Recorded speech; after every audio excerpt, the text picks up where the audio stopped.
नमस्कार दोस्तों, स्वागत है आपका आपके अपने चैनल और आज के और एक नए वीडियो पर, जहां हम आपके लिए लेकर आते हैं धर्म, अध्यात्म और जीवन से जुड़े गहरे रहस्यों की अनमोल कहानियां। आज हम बात करेंगे एक बेहद रोचक और रहस्यमय विषय पर, सपनों में मरे हुए परिजनों के दर्शन। क्या आपने कभी सोचा है कि ऐसा क्यों होता है? क्या यह मात्र एक संयोग है या इसके पीछे कोई गहरा संकेत छिपा है? दोस्तों, हमारे प्राचीन ग्रंथों में इन सपनों का विस्तृत वर्णन किया गया है। आज हम इन्हीं रहस्यों से पर्दा उठाएंगे और आपको बताएंगे सपनों में मृत परिजनों के दर्शन का क्या अर्थ होता है। तो चलिए इस रहस्यमयी यात्रा को शुरू करते हैं। लेकिन उससे पहले, अगर आपको हमारा प्रयास अच्छा लगे तो इस वीडियो को लाइक करें और कमेंट में जय श्री कृष्णा लिखना ना भूलें और हमारे चैनल को भी सब्सक्राइब करके रखें। मूल विषय, सपने और पितृपक्ष का संबंध। दोस्तों, सपनों में मृत परिजनों का दिखाई देना कोई साधारण बात नहीं है।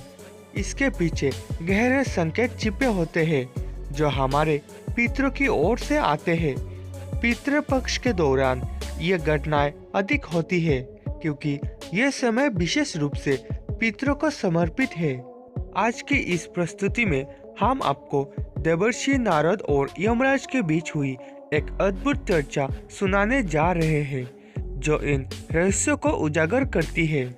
कथा की शुरुआत। एक बार की बात है, देवर्षि नारद यमलोक में यमराज से मिलने पहुंचे। यमराज ने उनका भव्य स्वागत किया और आदर पूर्वक पूछा, हे देवर्षि, आज आप यमलोक में क्यों पधारे हैं? निश्चित ही कोई महत्वपूर्ण विषय होगा। कृपया बताएं, मैं आपकी क्या सेवा कर सकता हूँ? देवर्षि नारद ने कहा, हे यमराज, मैं पृथ्वी लोक का भ्रमण करके आया हूँ। मैंने वहाँ कई विचित्र घटनाएं देखी, पिशाच, प्रेत और अन्य भटकती आत्माएं। लेकिन मेरा मुख्य प्रश्न यह है कि मनुष्य जब अपने सपनों में अपने मृत परिजनों को देखता है तो इसका क्या अर्थ होता है? क्या यह मात्र एक कल्पना है या इसके पीछे कोई संदेश छिपा है? यमराज का उत्तर और कथा का आरंभ। यमराज ने कहा, हे देवर्षि, यह प्रश्न न केवल रोचक है बल्कि संपूर्ण मानव जाति के कल्याण के लिए अत्यंत महत्वपूर्ण भी है। इसका उत्तर एक कथा के माध्यम से दूंगा जो आपको हर शंका का समाधान देगी। सेठ धर्मन और उसके पितृगण की कहानी। मध्य देश में धर्मन नाम का एक धनवान सेठ रहता था। उसके 4 भाई थे और वे सभी प्रेम पूर्वक साथ रहते थे। उनके पास अपार धन दौलत थी जो उनके पूर्वजों की कड़ी मेहनत और धर्म के कार्य से अर्जित हुई थी। लेकिन सेठ धर्मन का स्वभाव अपने पूर्वजों से बिल्कुल विपरीत था। वह ना दान करता, ना यज्ञ और ना ही हवन। अपने पूर्वजों द्वारा संचित संपत्ति का उपयोग करने के बजाय वह केवल और अधिक धन कमाने में लगा रहा। पितरों का रोष और पितृपक्ष। पितृपक्ष के दौरान धर्मन के पितृगण स्वर्गलोक में अत्यंत दुखी थे। उन्होंने देखा कि उनके वंशज ना तो श्राद्ध करते हैं, ना तर्पण और ना ही किसी भूखे को भोजन कराते हैं। उनका यह व्यवहार उनके पूर्वजों के प्रति अनादर का प्रतीक था। आखिरकार पितृगण यमराज के पास पहुँचे और कहा, हे धर्मराज, हमारे वंशज हमारे लिए श्राद्ध और तर्पण नहीं करते।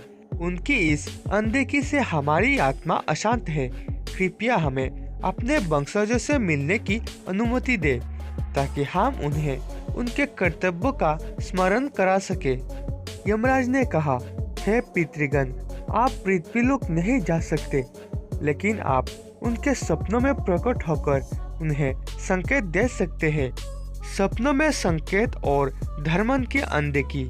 पितृगण ने धर्मन और उसके भाइयों के सपनों में जाकर उन्हें अपने कर्तव्यों की याद दिलाई। उन्होंने कहा, हे पुत्र, हम तुम्हारे पूर्वज हैं। तुम्हारे अशुभ कर्मों से हमें दुख पहुंच रहा है। हमारी आत्मा की शांति के लिए श्राद्ध और तर्पण करो। लेकिन धर्मन ने इन संकेतों को नजरअंदाज कर दिया। उसने सपनों को महज एक भ्रम समझा और अपने स्वार्थपूर्ण कार्यों में लगा रहा। भूल का परिणाम। दोस्तों, कुछ समय बाद धर्मन और उसके भाइयों को व्यापार में भारी नुकसान हुआ। उनकी संपत्ति नष्ट हो गई और परिवार में कहल शुरू हो गई। अंततः वे अलग हो गए और निर्धनता का जीवन जीने लगे। अपने वंशजों की दुर्गति देखकर पितृगण और अधिक दुखी हो गए। वे फिर से यमराज के पास पहुँचे और उनसे कहा, हे धर्मराज, हमारे वंशजों ने हमें पूरी तरह बुला दिया है। अब आप ही उन्हें उनकी भूल का एहसास कराइए। यमराज का हस्तक्षेप। दोस्तों, यमराज ने पृथ्वीलोक जाकर साधु का रूप धारण किया और धर्मन के घर पहुँचे। वहाँ उन्होंने धर्मन और उसकी पत्नी को उनकी स्थिति का वास्तविक कारण बताया। यमराज ने कहा, तुम्हारे पितर की अनदेखा और श्राद्ध ना करने के कारण तुम्हें ये कष्ट झेलना पड़ रहा है।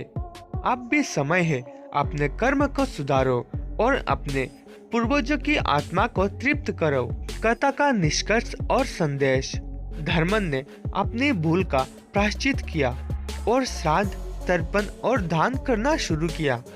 इससे न केवल उसकी स्थिति सुधरी बल्कि उसके पितृगण भी प्रसन्न हो गए। दोस्तों, ये कथा हमें एक महत्वपूर्ण सीख देती है। हमारे सपनों में मरे हुए परिजनों का दिखाई देना मात्र एक संयोग नहीं बल्कि एक महत्वपूर्ण संदेश है। ये संकेत है कि हमें अपने कर्तव्यों को निभाना चाहिए और अपने पितरों की आत्मा की शांति के लिए प्रयास करना चाहिए। दोस्तों, आशा है आज की ये प्रस्तुति आपको पसंद आई होगी। अगर हाँ, तो वीडियो को लाइक करें, चैनल को सब्सक्राइब करें और अपने विचार हमें कमेंट में जरूर बताएं। मिलते हैं अगले वीडियो में। तब तक स्वस्थ रहें और अपने परिजनों का आदर करें। जय श्री कृष्णा।